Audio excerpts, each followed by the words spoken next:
సరే ఇంకొక ప్రశ్న చివరిగా మొన్న కేఆర్ఎంబి ఒకటేనా? అంటే ఇదేమో ఇది ఇప్పుడు కానీ ఇది ఇప్పుడు రేపటి సబ్జెక్టు కాబట్టి ఈరోజు కేఆర్ఎంబికి సంబంధించి 68% నీటి వాటా కోసం మీరు ఎందుకు కొట్లాడలేదు అనేసి ఇరిగేషన్ శాఖ మంత్రి మాట్లాడిండు. వీళ్ళు అన్నారు కదా 50% సరే నీటి లభ్యత మనకు ఎక్కువ ఉన్నప్పటికీ కూడా అంటే ఇప్పుడు నాకు తెలిసినంత వరకు నాకు పెద్దగా తెలియకపోవచ్చు ఇరిగేషన్ గురించి. ఓ కుటుంబాన్ని విడదీసినప్పుడు ఒక దాంట్లో ఎక్కువ తక్కువ ఉంటే రెండు కలిసి పంచే ప్రయత్నం చేస్తారు ఎవరైనా సమకాలికంగా చూడాలంటే. నీటిపారుదల మంత్రి కంటే ఎక్కువనే తెలుస్తుందని నేను అనుకుంటున్నాను. కాదు వాయనాట 68% నీటి వాటా కోసం ఎందుకు కొట్లాడలేదు, మేము ఇప్పుడు ఈ ప్రతిపాదన పెడుతున్నాము అంటున్నాం. 68% సరే బీఆర్ఎస్ ప్రభుత్వం కొట్లాడలేదు, తీసుకురాలేకపోయారు. మరి 68% నీటి వాటాని ఇప్పుడు తీసుకొస్తారా ఎవరు ఇప్పుడున్న ప్రభుత్వం? అడగరాదు, అంటే మనం చూస్తాం కదా. మనం చూస్తాం కదా, పాసిబిలిటీ ఉందా ఏమన్నా? అగో 32% వాళ్ళకు వాళ్ళే ఉందా లేదా అని నేను చెప్పాలనా?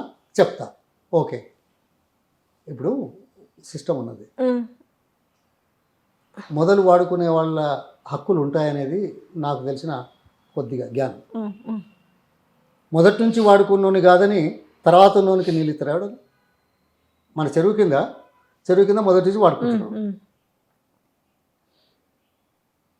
అదే ఒక్క నిమిషం, జరిగిపోయింది, కట్టడి చేద్దాము, అది అయిపోయింది. ఆ తొండికేం వద్దు అంటున్నారు, ఆ దోసుకుపోయే విధానం వద్దు. ఓపిక లేదు కదా, మీకు ఓపిక లేదు కదా.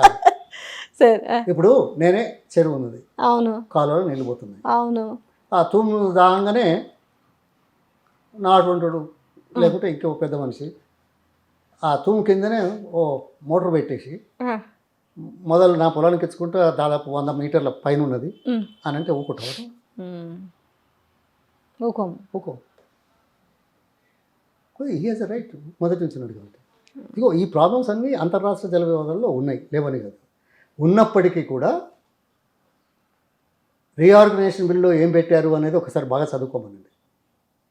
అయినా 9 సంవత్సరాలు 10 సంవత్సరాలలో అది అమలు కాకుండా చూసిన చరిత్ర కేసీఆర్ ప్రభుత్వం. సరే నేను 4 నెలల క్రితం జాయిన్ కావచ్చు, అది పాయింట్ కాదు అక్కడ. కానీ ఇది ఆపగలిగామా లేదా? ట్రిబ్యునల్ వేయమని కోర్టుకు పోయింది వాస్తవం కదా. మీరు ఎప్పుడైనా మాట్లాడారా పార్లమెంట్లో? రీఆర్గనైజేషన్ బిల్లో ఇట్లా ఉంది, ఇది అన్యాయం జరుగుతుంది, అందుకోసం మీరు ఇది తీసేయమని చెప్పారా వీళ్ళు? ఇప్పుడు ఈ మాట మాట్లాడితే ఏమైనా ఉందా? ఇన్ని కష్ట నష్టాలకు ఒత్తిళ్లకు తలొగ్గి 9 సంవత్సరాలు మనకున్న వాటాను కాపాడుకోవడం కోసమే ఇంత తిప్పలైతే మనకు న్యాయం జరగాలని కొట్టడంలో ఇంకెంత కావాలి? అవును, స్టేట్ డివైడ్ అయింది. ట్రిబ్యునల్ ఇచ్చినప్పుడు స్టేట్ అంతా ఒక్కటిగా చూసింది.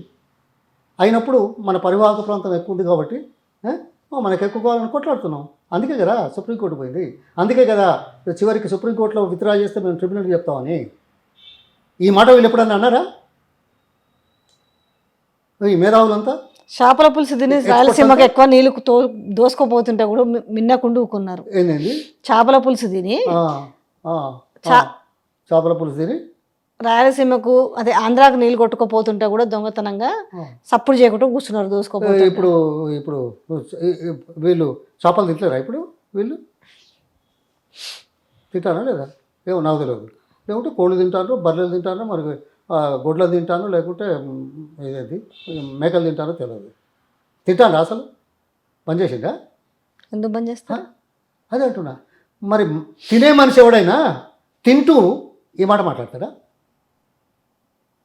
తమ్ముడు చూసాయి, వద్దనమ్మా నువ్వు చేయి, చూయించు.